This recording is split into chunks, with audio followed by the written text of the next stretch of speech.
नमस्कार, मैं हूं गीता ठाकुर और आप देख रही हैं नेशन स्पीक्स। एक बार फिर से हाजिर हो गए हैं। नए टॉपिक्स, नई चर्चाएं, क्या कुछ बड़ा हुआ है, क्या कुछ बड़ा हो सकता है, सारी जानकारी आपको देंगे। तो सबसे पहले देखिए, आज 2 दिन के अवकाश के बाद एक बार फिर से बजट सत्र शुरू होने वाला है।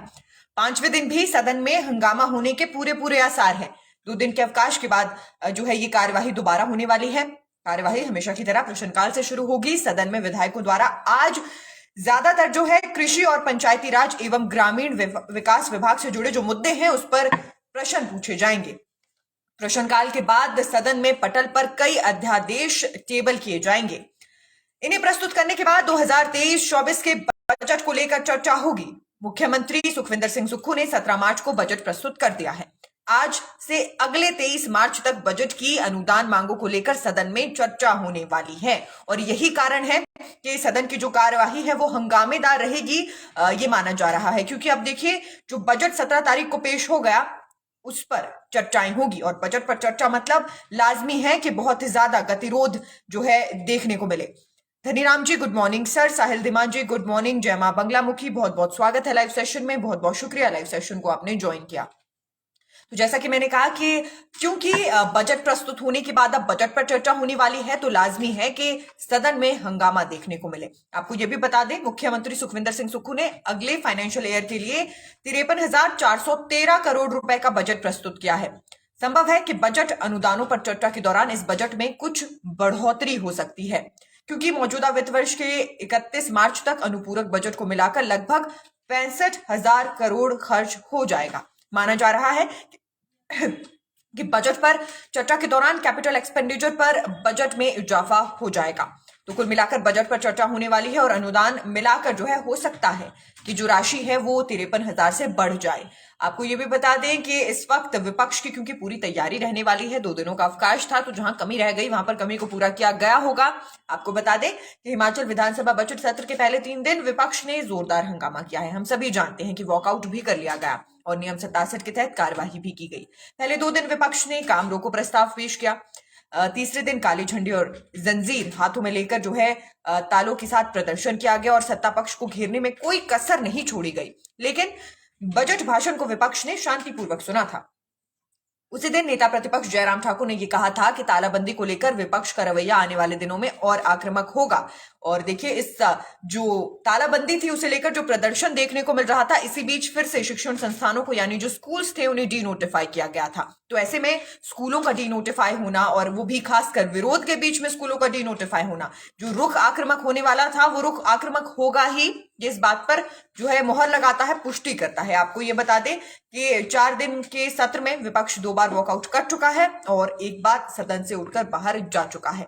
तो कुल मिलाकर आज की जो कार्यवाही सदन की रहने वाली है 2 दिनों के अवकाश के बाद, ये अपने आप में बड़ी रहने वाली है, महत्वपूर्ण रहने वाली है। क्योंकि बजट आने के बाद अब जो बजट पर चर्चा है ये अपने आप बताता है कि काफी कुछ अलग जानकारी देखने को मिल सकती है। ओम प्रकाश जी ने लिखा है कि 1500 का क्या अपडेट है। जी देखिए, 1500 का ओम प्रकाश जी यही अपडेट है कि बजट में क्लियर हो गया है कि 2,50,000 के करीब महिलाएं होंगी जिन्हें पहले मैं कहूंगी कि पहले सेगमेंट में 1500 रुपए दिए जाएंगे, क्योंकि पात्रता के आधार पर लगता है 2,50,000 ही महिलाएं फिलहाल सिलेक्ट की गई हैं और फेज वाइज जो है ये दिए जाने हैं। तो इसलिए हो सकता है जून से ये मिलने शुरू हो जाए, क्योंकि यदि हम सब कमेटी की बात करें तो सब कमेटी ने जानकारी दी थी कि जून से महिलाओं को, पात्र महिलाओं को 1500 रुपए मिलने शुरू हो जाएंगे। तो जून तक इंतजार करना है, उसके बाद महिलाओं को 1500 रुपए मिलने शुरू हो जाएंगे।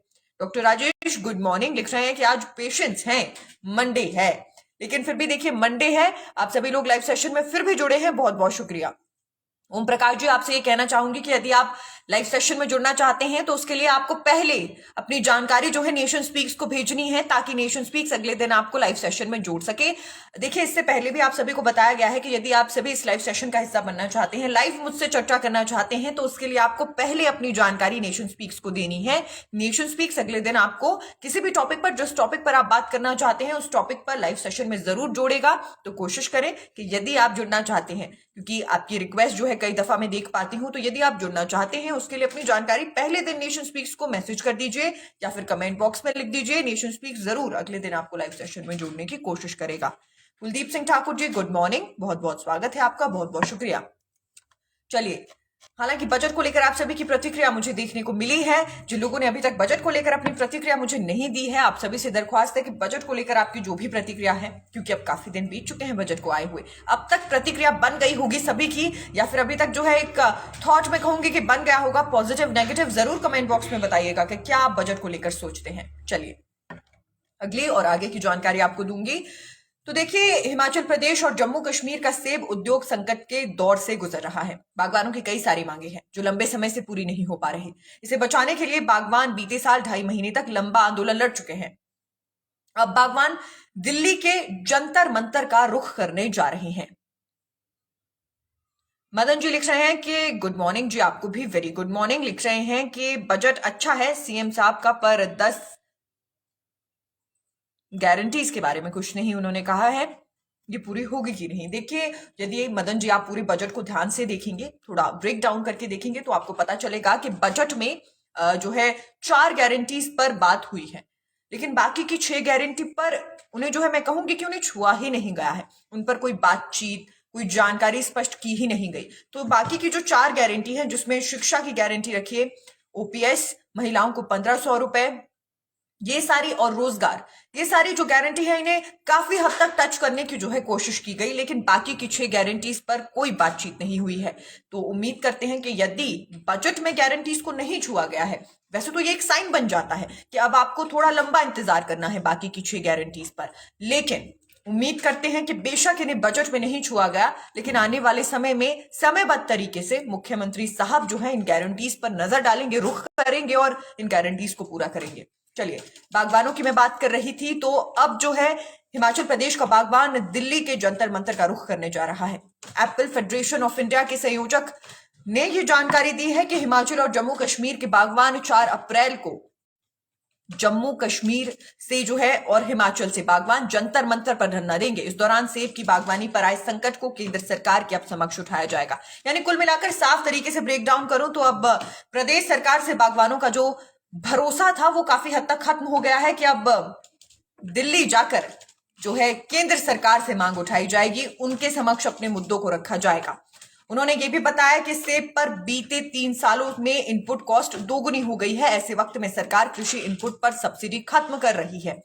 इससे खाद, बीज और दवाइयां जो है किसानों और बागवानों की पहुंच से काफी हद तक दूर हो गई है। और देखिए, खाद, बीज या दवाइयां यदि बागवानों की पहुंच से दूर है तो फसल की जो क्वालिटी है वो कैसी हो पाएगी, ये समझना आसान है। क्योंकि यदि जिसकी आवश्यकता है वो आवश्यक चीजें ही हमारे बागवान नहीं खरीद पाएंगे, इसका मतलब ये है कि जो फसल है वो उतनी अच्छी नहीं होगी। अंकुर भारद्वाज जी गुड मॉर्निंग, मैं बिल्कुल ठीक हूँ, उम्मीद करती हूँ आप भी बिल्कुल बिल्कुल ठीक होंगे। और बहुत बहुत शुक्रिया कि हर दिन लाइव सेशन में आप आते हैं, अपना कमेंट भी करते हैं और मेरा हाल चाल भी जानते हैं। बहुत बहुत शुक्रिया आपका। चलिए, तो जैसा कि मैंने कहा कि अब राज्य सरकार से मांगे करने के बाद, क्योंकि मांगे पूरी नहीं हो पा रही और अब जो है भरोसा खत्म हो गया है, तो ऐसे में कहीं ना कहीं जो हमारे बागवान है वो जाने वाले हैं दिल्ली में केंद्र सरकार से। अब जो है उनके समक्ष मांगों को रखकर अपनी जो मांगे हैं उन्हें पूरा करवाने की कोशिश की जाएगी। साथ ही ये भी बता दूं कि पहाड़ी राज्य हिमाचल, जम्मू कश्मीर और उत्तराखंड के बागवान सालों से सेब पर इंपोर्ट ड्यूटी बढ़ाने की मांग कर रहे हैं। प्रधानमंत्री बनने से पहले नरेंद्र मोदी ने प्रदेश के बागवानों से 2 बार सेब पर आयात शुल्क बढ़ाने का वादा किया था, लेकिन आज तक इसे पूरा नहीं किया गया है। इससे पहाड़ी राज्यों के सेब बागवान मुश्किल में हैं। दुनिया के 44 मुल्कों से थोक में सेब के आयात होने की वजह से हिमाचल और जम्मू कश्मीर के सेब बागवानों को उचित दाम नहीं मिल पा रहे हैं। इससे सेब की खेती अब घाटे का सौदा होने लगी है। इससे पहले आगे बढ़ूं, आप सभी के कमेंट में देखूंगी। Amit ji good morning. राजू जी लिख रहे हैं कि मैम, राजू जी मैं आपको बता दूं कि मैं क्रिकेट से बहुत दूर हूं, यानी क्रिकेट में बिल्कुल भी नहीं देखती, ना ही क्रिकेट की मुझे ज्यादा जानकारी है। लेकिन यदि आपकी क्रिकेट को लेकर कोई प्रतिक्रिया है, जरूर कमेंट बॉक्स में आप बता सकते हैं मुझे। मैं डेफिनेटली श्योर हूं कि बहुत सारे लोग क्रिकेट देखते होंगे और जितने सारे लोग लाइव सेशन में जुड़े हैं इनमें से भी ज्यादातर लोग क्रिकेट देखते होंगे। तो यदि आपकी क्रिकेट को लेकर कोई प्रतिक्रिया है, आप लोगों से प्रतिक्रिया लेना चाहते हैं, तो सभी से दरख्वास्त है कि क्रिकेट को लेकर आपकी क्या प्रतिक्रिया थी, राजू जी को जरूर बताइएगा। देवांजू लिख रहे हैं कि बागवानों को लूट कर ही सरकार चलानी है इन्हें। देवांजी, अब तो जंतर मंतर का रुख करने वाले हैं, तो लूट बागवानों से होगी या बागवानों को बेनिफिट दिया जाएगा, ये अप्रैल में क्लियर हो जाएगा। धनीराम जी लिख रहे हैं कि सरकार अपने गारंटीज को चरणबद्ध तरीके से 5 सालों में पूरा करेगी। धनीराम जी देखिए, अब यही उम्मीद है कि चरणबद्ध तरीके से कम 5 सालों में गारंटीज को पूरा कर लिया जाए, क्योंकि जो समय सरकार ने खुद दिया था वो समय बीत चुका है। उस समय को बीते हुए भी समय बीत चुका है। तो मुझे लगता है कि अब हमें इंतजार करना है कि 5 सालों में ये गारंटीज पूरी हो सके। अंकुर जी लिख रहे हैं कि कांग्रेस से सबका भरोसा खत्म हो गया है मैम, कांग्रेस बस टाइम पास कर रही है। अंकुर जी, तो ये टाइम पास मुझे लगता है ज्यादा देर चल नहीं पाएगा, क्योंकि 2024 में लोकसभा के चुनाव हैं, और यदि हम उम्मीद करें कि ये टाइम पास सरकार 5 साल कर पाएगी तो ये मुश्किल है। सबसे पहले तो 1 साल के बाद लोकसभा के चुनाव अपने आप में इस टाइम पास को तोड़ देंगे। और यदि चलिए मान लेते हैं कि लोकसभा में भी कांग्रेस अच्छा प्रदर्शन कर ले, क्योंकि हिमाचल प्रदेश में एक पैटर्न चलता आया है कि 5 साल बीजेपी 5 साल कांग्रेस, तो चलिए मान लेते हैं कि ये पैटर्न लोकसभा में भी चलेगा और कांग्रेस को जीत मिल जाएगी। लेकिन फिर भी 5 सालों के बाद तो जनता तैयार है जवाब देने के लिए। भगत जी जय श्री राम। राजकुमार जी गुड मॉर्निंग, जय श्री राम। सभी का बहुत बहुत स्वागत है लाइव सेशन में। आज मंडे है यानी भोलेनाथ का दिन है, तो सभी को हर हर महादेव मेरी तरफ से। चलिए, बागवानों पर बात कर रहे थे, बागवानों की मांगों पर बात हम कर रहे थे। तो साथ ही आपको यह भी बता दें कि सोहन ठाकुर ने यह भी बताया कि दिल्ली में प्रदर्शन के दौरान जमीन बेदखली के आदेश वापस लेने, उचित किराए का निर्धारण, सिंगल यूज क्रेट को लागू करने, कृषि उपकरणों पर जीएसटी को खत्म करने जैसी मांगे केंद्र सरकार के समक्ष जो बागवान है वो उठाने वाले हैं। अंकुर जी लिख रहे हैं कि 5 सालों में मांगे पूरी करेगी कांग्रेस और फिर बीजेपी इन्हीं की तरह रिव्यू करेगी। अंकुर जी, ये स्थिति तो अभी स्पष्ट हो गई है, 5 सालों का तो हमें इंतजार ही नहीं करना, क्योंकि पूर्व मुख्यमंत्री और इस वक्त नेता प्रतिपक्ष जयराम ठाकुर ये क्लियर कर चुके हैं कि जब हमारी सरकार बनेगी तो जो कांग्रेस ने फैसले लिए हैं उसे हम भी रिव्यू करेंगे। क्योंकि देखिए, यदि अभी के हाल ही के बयानों की हम बात ना करें और शुरुआत में जब सरकार बनी थी तब के बयानों की बात करें, तब भी पूर्व मुख्यमंत्री ने यह कहा था कि बदले की भावना से सरकार काम कर रही है, सभी फैसलों को रिव्यू किया जा रहा है। जबकि हर बार, यानी जब कांग्रेस के बाद बीजेपी की सरकार बनी, हमने कांग्रेस के जो फैसले थे उन्हें रिव्यू नहीं किया। यदि कांग्रेस हमारे लिए गए फैसलों को रिव्यू कर रही है तो आने वाले समय में हम भी उनके जो फैसले होने वाले हैं उन्हें रिव्यू करेंगे। विपिन जी लिख रहे हैं कि जय श्री राम जी, जय श्री राम। वो लिख रहे हैं कि जो बजट है उसमें सब कुछ गोलमोल कर दिया गया और गरीब को कुछ भी नहीं मिला है, सिर्फ और सिर्फ राजनीति में इधर उधर जो है किया गया है। विपिन जी देखिए, सभी की एक शिकायत है कि इस बजट को उतने अच्छे ढंग से पेश नहीं किया गया जितने की उम्मीद थी। यानी कुल मिलाकर यदि बजट को ज्यादा बेहतर तरीके से रखा गया होता, एक ब्रीफिंग जो है वो रखी गई होती तो ज्यादा बेहतर होता। यानी ब्रीफिंग करके जो है सामने रखा गया होता पूरा बजट तो ज्यादा अच्छा होता, लोगों के समझने के लिए अच्छी जो है अच्छा रहता कि लोग बजट को समझ पाते। ज्यादातर लोगों का ये कहना है कि कुछ भी प्रत्यक्ष रूप से नहीं सामने आ पाया कि लोग ये समझ पाते कि ये फैसला हमारे लिए है। हालांकि देखिए, कुछ जो फैसले हैं वो लॉन्ग टर्म के लिए अच्छे होने वाले हैं मुख्यमंत्री साहब के, लेकिन जनता की जो उम्मीदें थी शायद उस पर ये बजट खरा नहीं उतर पाया। भगत जी लिख रहे हैं 2024 में बीजेपी की प्रचंड जीत होगी। भगत जी देखते हैं, यदि कांग्रेस सरकार ने भी बीजेपी की तरह अंतिम वर्ष में ही सारे फैसले लेना महत्वपूर्ण समझा तो ये तय है, लेकिन इस बार एक नए शख्सियत हिमाचल प्रदेश के मुख्यमंत्री हैं और बदलाव आना, देखिए मैं कहूंगी कि यदि एक नए मुख्यमंत्री को मौका दिया गया है तो बदलाव प्रदेश में भी देखने को मिल सकता है। हम बात बीजेपी की जीत की कर रहे हैं, हो सकता है कि 2024 में तीसरा विकल्प जीत जाए। हो सकता है हिमाचल प्रदेश की जनता को लगे कि ये दोनों ही पार्टियां हमें वो नहीं दे पा रही, वो बेनिफिट्स नहीं दे पा रही जिसकी हिमाचल प्रदेश की जनता को उम्मीद है। तो हो सकता है कि तीसरे विकल्प के रूप में 2 पार्टियां हिमाचल प्रदेश में है, एक हिमाचल प्रदेश की अपनी राष्ट्रीय देवभूमि पार्टी और दूसरी बाहरी विकल्प यानी आम आदमी पार्टी। तो हो सकता है कि बीजेपी के साथ साथ ये दोनों भी कड़ी टक्कर कांग्रेस को दे दे। राजकुमार जी लिख रहे हैं हर हर महादेव जी, आपको भी हर हर महादेव।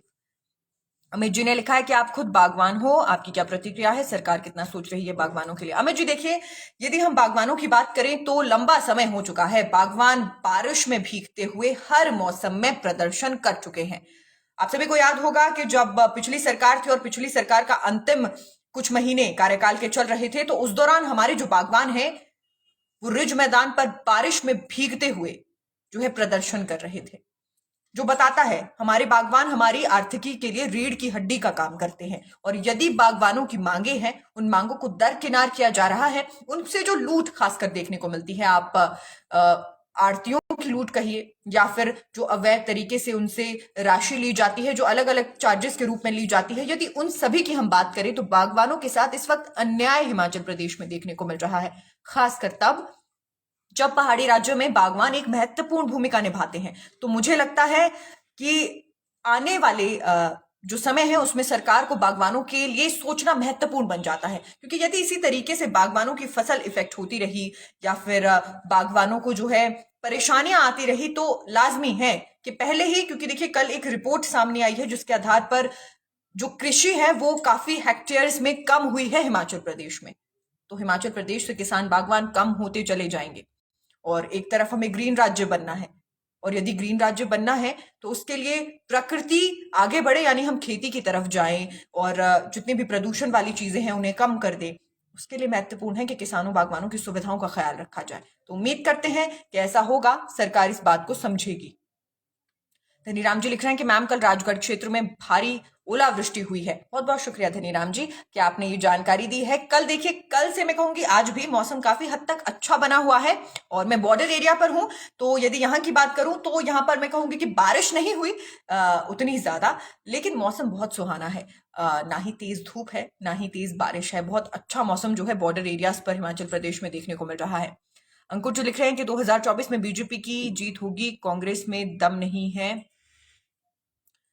देखिए अंकुर जी, जीत किसकी होगी आने वाला समय बताएगा। यदि सरकार नहीं संभली तो लाजमी है कि कांग्रेस की सरकार बाकी पार्टीज को मौका दे रही है कि आप आइए हिमाचल प्रदेश को जीत लीजिए। और लोकसभा के चुनाव की मैं बात कर रही हूं, और यदि बात करें 5 साल बाद की, तो भी यदि सरकार ने अच्छे डिसीजन नहीं लिए तो भी एक इनविटेशन जो है बाकी पार्टीज के लिए है कि आइए आप सत्ता में बैठे। लेकिन इस बार एक नए मुख्यमंत्री है, काफी हद तक डिसीजन अलग हैं, तो मुझे लगता है कि हो सकता है हिमाचल प्रदेश में कोई परिवर्तन अगले चुनावों में देखने को मिल जाए। दिवांजू लिख रहे हैं कि किसान भी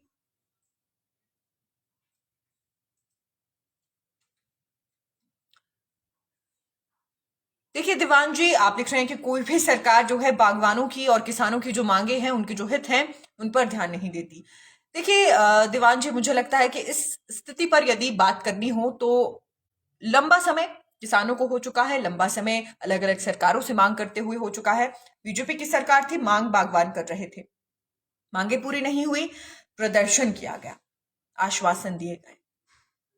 नई सरकार सत्ता में आई, नई सरकार से भी मांगे की गई, नई सरकार काफी हद तक सुनने को तैयार है, लेकिन मांगने के बाद भी चीजें पूरी नहीं हो पा रही। और खासकर जब से बजट सामने आया है तब से किसानों बागवानों में एक रोष ज्यादा है कि हमारी जो मांगे थी उस पर गौर नहीं किया गया। जितने भी नेता बागवानी से जुड़े हैं उनकी तरफ से एक प्रदर्शन दिया गया कि जो चीजें हैं वो पूरी नहीं हो पा रही, जो मांगे हैं वो पूरी नहीं हो पा रही।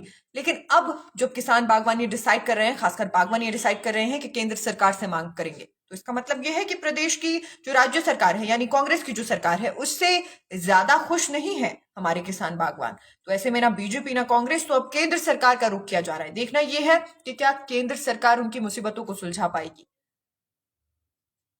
दिलजीत चौधरी जी लिख रहे हैं गुड मॉर्निंग। भगत जी लिख रहे हैं कि 2024 में बीजेपी को कोई भी नहीं हरा सकता, इम्पॉसिबल, जय श्री राम। भगत जी देखिए, हर एक सिचुएशन पर हम नजर डालेंगे क्योंकि कुछ भी हो सकता है। इस बार जो माहौल था उस हिसाब से बिल्कुल मैं कहूंगी कि यदि आप पिछले पैटर्न को छोड़ते तो डिफरेंट परिणाम देखने को मिले हैं बहुत सारी सीट्स पर। लेकिन 2024 की आप बात कर रहे हैं, मुझे लगता है कि 2024 में यदि आप वोट शेयर की बात करें यानी लोकसभा के चुनाव की बात करें तो वोट शेयर के आधार पर बहुत सारी सीट्स पर बीजेपी अच्छा प्रदर्शन करती हुई नजर आ रही है कि बीजेपी 2024 में बहुत सारी 4 सीट्स हैं, 4 में से कम 3 पर अच्छा प्रदर्शन करती हुई नजर आ रही है। मात्र 1 सीट है वोट शेयर के आधार पर यदि आप पूरी सिचुएशन को बांटे जिस पर कांग्रेस अच्छा प्रदर्शन करती हुई नजर आ रही है। लेकिन कांग्रेस के जो समीकरण है वो अपने आप में काफी कुछ बदल सकते हैं। देखना यह है कि सारे समीकरण बनाने के बाद, सारी सिचुएशन बांट लेने के बाद कैसा प्रदर्शन जो है प्रदेश में देखने को मिलेगा कांग्रेस या बीजेपी का। क्योंकि अभी तक तो यदि आप विधानसभा चुनावों का जो वोट शेयर रहा है, अलग अलग लोकसभा की जो सीट्स हैं उसके आधार पर यदि आप जितने भी विधानसभा क्षेत्र आते हैं आप बांटे तो आपको पता चलेगा कि कांग्रेस मात्र 1 सीट पर जो है अच्छा प्रदर्शन करती हुई नजर आ रही है। बाकी की सारी सीट्स पर बीजेपी कब्जा करती हुई नजर आ रही है, लेकिन फिर भी अभी बहुत समय है, बहुत सारे डिसीजन हो सकते हैं, हो सकता है डिसीजन सारी सिचुएशन को बदल दे। तो अभी कुछ भी कहना, मैं कहूंगी कि जल्दबाजी है। थोड़ा सा और समय हमें सरकार को देना है कि 2024 के लिए क्या तैयारी कांग्रेस या बीजेपी की तरफ से की जा रही है। इसके साथ साथ हमारे जो किसान बागवान हैं, जैसा कि मैंने कहा कि वो जा रहे हैं जंतर मंतर पर, और जंतर मंतर पर जाकर जो है अपनी जो मांगे हैं उन्हें पूरी करवाने की कोशिश करेंगे। 4 अप्रैल को रुख करने वाले हैं जंतर मंतर का, और एकजुट होकर आगे बढ़ेंगे, क्योंकि अब उम्मीद जो है केंद्र सरकार से है। अगले टॉपिक की ओर हम बढ़ेंगे। अगला टॉपिक जो है नेशनल हेल्थ मिशन के कर्मचारियों से जुड़ा हुआ है। कल मुख्यमंत्री सुखविंदर सिंह सुक्खू से मिलने विधानसभा आने वाले हैं एनएचएम के कर्मचारी। 24 सालों से कॉन्ट्रैक्ट बेस पर काम कर रहे कर्मचारी जो है रेगुलर होने की मांग कर रहे हैं कि उन्हें अब रेगुलर कर दिया जाए। भगत जी लिख रहे हैं, कांग्रेस से आम लोगों का विश्वास टूट गया है। भगत जी देखिए, विश्वास टूटना, चलिए इस बात पर मैं कहूंगी कि हो सकता है गारंटी की जो समय सीमा दी गई थी उस आधार पर जो है गारंटी को पूरा नहीं किया गया, इसलिए यदि हम कॉन्फिडेंस टूटने की या फिर विश्वास टूटने की बात करें तो काफी हद तक सही लगती है कि चलिए विश्वास टूट गया। लेकिन यदि हम फिर पूरे तरीके से देखें तो अभी सरकार को बने हुए काफी कम समय हुआ है। अभी सरकार को काम करने के लिए थोड़ा वक्त देने की आवश्यकता है। यदि हम सरकार को थोड़ा सा वक्त देंगे तो मुझे लगता है ये विश्वास टूटना या नहीं टूटना ज्यादा अच्छे से क्लियर हो पाएगा। अभी हमें, मुझे लगता है कि थोड़ा सा इंतजार करना है, कि थोड़ी सी जल्दबाजी है ये कहना कि जनता का विश्वास टूट गया है। थोड़ा सा इंतजार। डॉक्टर राजेश जी कह रहे हैं कि मैंने आपका कमेंट मिस कर दिया है, मैं देखूं जी। आपने लिखा है कि मेरे मुंह में घी शक्कर यदि आम आदमी पार्टी जो है जीत जाती है। बहुत बहुत शुक्रिया सर। लेकिन अभी मैं कहूंगी कि इस पर मोहर लगाने के लिए आम आदमी पार्टी को बहुत ज्यादा मेहनत करने की आवश्यकता है इस छोटे से प्रदेश में, क्योंकि पिछली बार देखिए लगता है चढ़ाई जो है आम आदमी पार्टी नहीं चढ़ पाई थी पहाड़ों की। लेकिन मुझे लगता है मेहनत की जाए तो तीसरा विकल्प भी हिमाचल प्रदेश में अच्छा प्रदर्शन कर सकता है। तो आम आदमी पार्टी को भी मेहनत की आवश्यकता है। यदि आम आदमी पार्टी मेहनत करेगी तो हो सकता है हिमाचल प्रदेश की समझदार जनता एक मौका जो है आम आदमी पार्टी को भी हिमाचल प्रदेश में दे दे। चलिए, एनएचएम कर्मचारियों पर भगत जी कह रहे हैं कि वक्त देते देते 4 साल बीत जाएंगे। भगत जी देखते हैं कि 4 साल बीतेंगे या नहीं बीतेंगे। क्या पता उससे पहले सरकार सारी गारंटीज को पूरा कर दे, जितनी भी मांगे हैं उन्हें पूरा कर दे। तो फिलहाल इंतजार के मैं कहूंगी हमारे पास कोई ऑप्शन है भी नहीं, इंतजार तो करना ही होगा। एनएचएम कर्मचारियों की बात कर रही थी, तो अब 24 सालों से कॉन्ट्रैक्ट बेस पर ये कर्मचारी काम कर रही है और अब मांग है कि उन्हें रेगुलर कर दिया जाए। 1700 के करीब कर्मचारी कई बार बीजेपी सरकार से भी मिले हैं और अब जो है कांग्रेस सरकार से भी मांग कर चुके हैं, लेकिन एक बार फिर से कल जो है मिलने आ रही हैं मुख्यमंत्री सुखविंदर सिंह सुक्खू से। कर्मचारियों का यह कहना है कि वो 24 साल से पूरी ईमानदारी से, पूरी निष्ठा से अपना काम कर रही हैं, फिर भी उनका फ्यूचर सुरक्षित नहीं किया गया है। उनका यह कहना है कि कल एक डेलीगेशन मुख्यमंत्री से मिलने वाला है। चेयरमैन राजीव राणा की अध्यक्षता में मुख्यमंत्री को एक ज्ञापन भी सौंपा जाएगा। उन्होंने कहा है कि इस मामले में पहले भी सीएम सुक्खू और health minister colonel Dhaniram Shandil से मिल चुके हैं। इसके बाद सरकार ने मणिपुर राज्य की तर्ज पर एनएचएम कर्मचारियों की फाइल को पेश करने का आदेश विभाग को जारी किए। इससे कर्मचारियों की उम्मीद की किरण जगी है। उन्होंने कहा है कि देखिए 24 वर्षों से हम काम कर रहे हैं, मेहनत कर रहे हैं, लेकिन फिर भी उनका जो फ्यूचर है उसे सिक्योर नहीं किया गया है, क्योंकि अभी तक वो रेगुलर नहीं हो पाए हैं, मात्र कॉन्ट्रैक्ट पर काम कर रही हैं। 24 सालों में कॉन्ट्रैक्ट पर काम करना अपने आप में एक लंबी अवधि है। तो एनएचएम कर्मचारी, क्योंकि देखिए एनएचएम कर्मचारियों की बात करें तो कोरोना काल में बेहतर कार्य इन सभी की तरफ से किया गया था।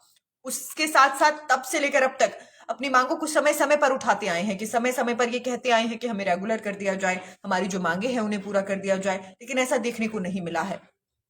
और खासकर कोरोना के दौरान एनएचएम कर्मचारियों की तारीफ करना लाजमी है। तो मुझे लगता है कि अब सरकार को इनकी मांगों पर गौर करने की आवश्यकता है। 24 साल लंबी अवधि कॉन्ट्रैक्ट पर काम करना, अब रेगुलर करने की जो मांग है ताकि फ्यूचर सुरक्षित हो सके, मुझे लगता है कि इनकी मांगों पर जल्द सरकार गौर करेगी भी और करने की भी आवश्यकता है, क्योंकि मुख्यमंत्री साहब धीरे धीरे सभी सेक्शंस पर डिसीजन ले रहे हैं। उम्मीद है कि एनएचएम कर्मचारियों पर भी फैसला लेंगे। आपको ये भी बता दें कि एनएचएम कर्मचारी 54 कैटेगरी में विभिन्न पदों पर अपनी सेवाएं दे रहे हैं। शैक्षणिक एवं तकनीकी तौर पर पूरी तरह सक्षम होने के बावजूद वो अपने भविष्य को लेकर फिलहाल चिंतित है। उम्मीद है सरकार उनके भविष्य की चिंता को कम करेगी, उनकी बात को सुनेगी और जो हमारे अनचम कर्मचारी हैं उनकी मांगों को पूरा किया जाएगा। अगले टॉपिक पर नजर डालेंगे, क्योंकि धीरे धीरे अब टॉपिक्स बदल रही हूं, क्योंकि हर दिन मैं बहुत सारी जानकारी लेकर आती हूं, लेकिन हम किसी एक टॉपिक पर जब चर्चा करते हैं तो बाकी की जानकारी अक्सर छूट जाती है। तो इसलिए कोशिश करूंगी कि मैं सारे टॉपिक्स को जल्दी जल्दी जो है आप सभी के सामने रख दूं, जिन्हें लेकर मैं आ जाई थी। आपको ये भी बता दें कि हिमाचल पथ परिवहन निगम की सेवा में जिन लोगों ने पूरी जिंदगी लगा दी है, वो लोग फिलहाल अपनी पेंशन के लिए तरस गए हैं। उन्हें पेंशन के लिए तरसना पड़ रहा है। एचआरटीसी के सेवानिवृत्त कर्मचारियों को अभी तक फरवरी महीने की पेंशन नहीं मिली है। पेंशन नहीं मिलने के कारण सेवानिवृत्त कर्मचारियों को पेंशन परेशानियों को जो है सामना करना है, क्योंकि पेंशन नहीं मिल पाई है और अन्य वित्तीय लाभों से भी एचआरटीसी के पेंशनर्स अभी तक वंचित है। पेंशनरों ने ये बताया है और चेताया है सरकार को कि वो विधानसभा के बजट सत्र के बाद अपने हक के लिए रणनीति तैयार करेंगे, क्योंकि देखिए धीरे धीरे जो है अलग अलग वर्गों की जो मांगे हैं, अब क्योंकि नई सरकार बनी है तो लाजमी है कि नई सरकार के समक्ष आएंगी, क्योंकि पिछली सरकार से मांगे पूरी नहीं हुई तो मौका नई सरकार को दिया गया। ऐसे में लाजमी है कि धीरे धीरे नई सरकार से मांगे जो है एनएचएम के कर्मचारी करें, और माफ कीजिए अलग अलग विभाग के कर्मचारी करें, क्योंकि देखिए एक तरफ एनएचएम मांग कर रही है, दूसरी तरफ एचआरटीसी की जो पेंशन भोगी हैं वो लोग कर रहे हैं कि हमारी पेंशन समय पर हमें दी जाए। भगत जी, यदि आप लाइव सेशन का हिस्सा बनना चाहते हैं, आप में से कोई भी लाइव सेशन का हिस्सा बनना चाहते हैं, जो मुझे डेली देखते हैं, इस लाइव सेशन में जुड़ते हैं, आप सभी से मेरी एक ही दरख्वास्त है कि यदि आप लाइव सेशन का हिस्सा बनना चाहते हैं तो अपनी जानकारी या कमेंट बॉक्स में दे दीजिए, या फिर नेशन स्पीक्स के नंबर जो कमेंट बॉक्स में दे दिए जाएंगे उस पर आप भेज सकते हैं, या फिर आप जो है मैसेज कर यानी फेसबुक पर ही मैसेज जो है यानी डीएम नेशन स्पीक्स को कर सकते हैं, वहां से भी आपकी जानकारी को उठा लिया जाएगा। और या फिर आप मुझे पर्सनली मेरी फेसबुक पर भी कमेंट करके ज्वाइन करने की रिक्वेस्ट कर सकते हैं। आप सभी को जो है जितने भी लोग जुड़ना चाहते हैं अगले दिन नेशन स्पीक्स जरूर लाइव सेशन में जुड़ेगा, और जिन टॉपिक्स पर आप चर्चा करना चाहते हैं, जो टॉपिक्स आप जनता के सामने रखना चाहते हैं, वो टॉपिक्स की जानकारी आप पहले दे सकते हैं। इसके लिए आपको अगले दिन मैं ज्वाइन करवा पाऊंगी, क्योंकि भगत जी प्रेजेंट टाइम में जो है ज्वाइन करवाना मुश्किल है, लेकिन अगर आप ज्वाइन करना चाहते हैं तो आप अपनी जानकारी जरूर नेशन स्पीक्स को भेज दीजिएगा। इससे पहले आप सब में से डॉक्टर राजेश हमारे साथ जुड़ चुके हैं लाइव सेशन में, उन्हें भी जो है लाइव सेशन का हिस्सा बनाया गया था, उनसे भी कई सारी टॉपिक्स पर चर्चा हुई थी, खासकर कांग्रेस की 10 गारंटियों पर उस दौरान उन्होंने हमसे चर्चा की थी। तो यदि आप भी जुड़ना चाहते हैं, जानकारी जरूर कमेंट बॉक्स में लिखकर भेजिएगा। आपको हम अगले दिन यानी कल मैं ज्वाइन करवाने की पूरी कोशिश करूंगी, आप मुझसे लाइव चर्चा कर सकेंगे। एचआरटीसी के पेंशनर्स की हम बात कर रहे थे, उनके लिए घर चलाना मुश्किल हो गया है, और क्योंकि उनकी जो पेंशन है वो समय पर नहीं आई है। आपको ये भी बता दें कि 7500 कर्मचारी अपने मौलिक अधिकारों के लिए फिलहाल तरस गए हैं। दिलजीत जी लिख रहे हैं कि सुक्खू जी एक हाथ से लेंगे दूसरे हाथ से देंगे। देखिए दिलजीत जी, ये लाजमी है। शुरुआत में यदि आप शुरू से नेशन स्पीक्स के साथ या इस लाइव सेशन के साथ जुड़े होंगे तो तब भी ये शुरुआत में क्लियर कर दिया गया था। देखिए अभी वित्तीय संसाधन बढ़ाने में समय लगेगा, यानी आय बढ़ाने में समय लगेगा। ये लाजमी है कि सरकार जो है जनता से ही लेगी और फिर जनता को ही देगी, अन्यथा आप ही बताइए कौन सी जादू की छड़ी घुमाएंगे मुख्यमंत्री साहब कि सारा जो वित्तीय कोष है वो भर जाएगा। कोई जादू की छड़ी है नहीं, तो जनता से ही लिया जाएगा जब तक वित्तीय संसाधन बढ़ नहीं जाते, और जनता को ही दिया जाएगा। भगत जी शुक्रिया की कोई बात है नहीं, आप ही के लिए लाइव आते हैं, आप सभी के लिए लाइव आते हैं, और आप सभी के लिए ये इंटरेक्टिव सेशन शुरू किया गया है ताकि आपकी जानकारी भी सामने और सीधे तौर पर जनता तक पहुंच सके। धनीराम जी लिख रहे हैं कि सरकार कोई भी हो, देश प्रदेश के विकास के लिए पार्टी से हटकर हर तबके को ख्याल रखना चाहिए।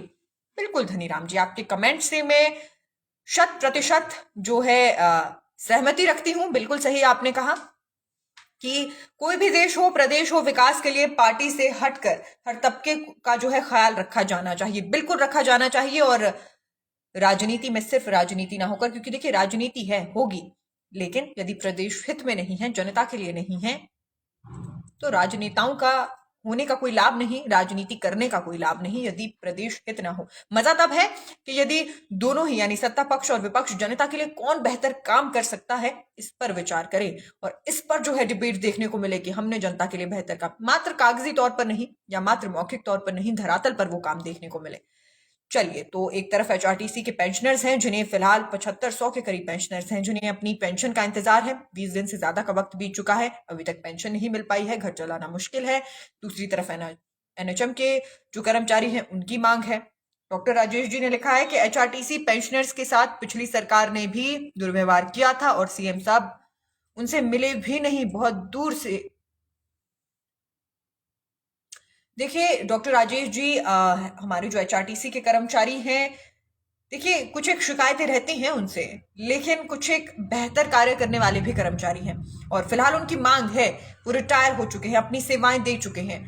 ये जिम्मेदारी है प्रदेश सरकार की कि रिटायर हो चुके कर्मचारियों की जो मांगे हैं उन्हें पूरा किया जाए, क्योंकि अपनी जीवन भर सेवाएं उन्होंने हिमाचल प्रदेश को दी हैं। तो ऐसे में उनकी जो मांग है, घर चलाना मुश्किल हो गया है, वो पूरी होना बहुत बहुत महत्वपूर्ण है, क्योंकि अपना पूरा जीवन लगाकर एचआरटीसी के कर्मचारियों ने सेवाएं दी और इसके बाद भी यदि उन्हें अंत में जब रेस्ट करने का मैं कहूंगी कि समय आया है, तब भी जो है उन्हें बेनिफिट ना दिए जाए, तो ये अपने आप में गलत है। मुझे लगता है कि प्रदेश सरकार को जरूर जरूर जो है एचआरटीसी के जो पेंशनर्स हैं उनकी मांगों को सुनना चाहिए और उम्मीद करते हैं कि जल्द उनकी मांगों पर जो है गौर किया जाएगा, क्योंकि रणनीति तैयार करने वाले हैं एचआरटीसी के पेंशनर्स, ताकि उनकी जो मांगे हैं उन्हें समय रहते सरकार पूरा करे।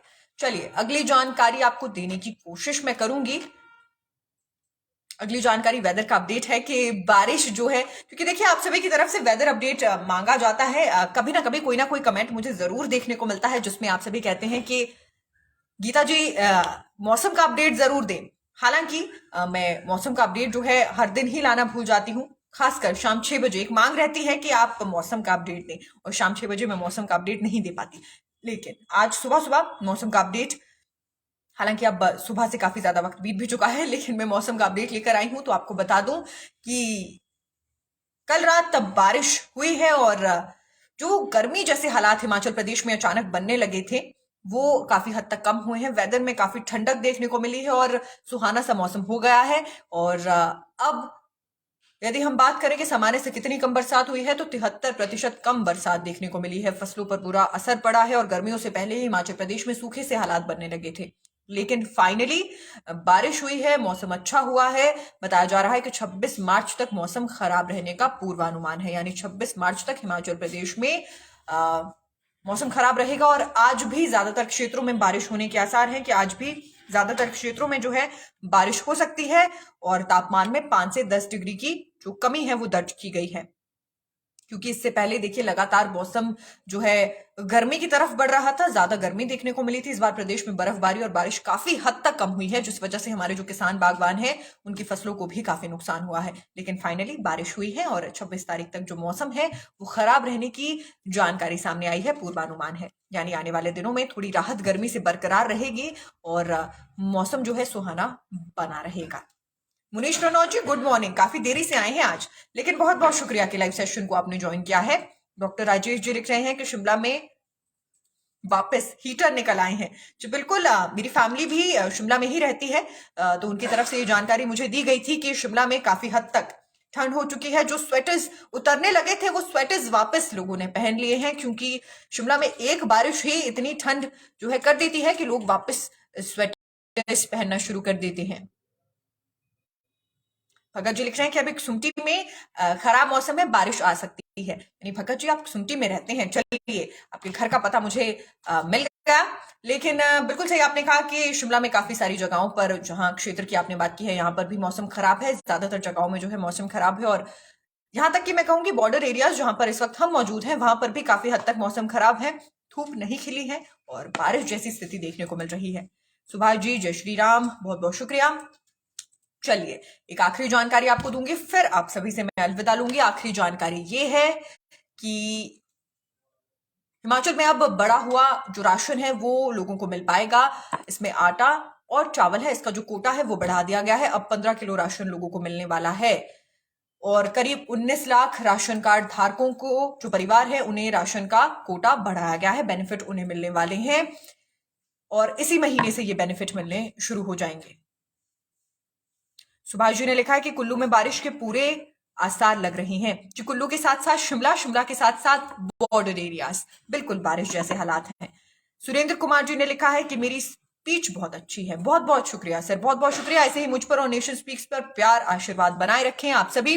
यूं ही लाइव सेशन में जुड़ते रहें, यूं ही जो है मुझसे बात करते रहें, क्योंकि हर दिन की शुरुआत जब इस तरीके से होती है जहां आपके कमेंट्स देखने को मिलते हैं, हम चर्चा कर पाते हैं, चर्चा सी लगती है, सभी अपने विचार अपने थॉट्स खोलकर और मजबूती से सामने रखते हैं।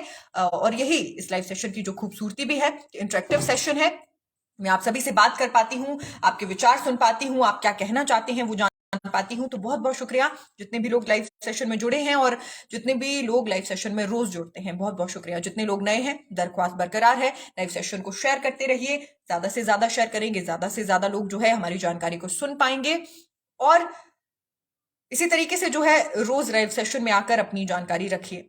धनीराम जी बहुत बहुत शुक्रिया सर।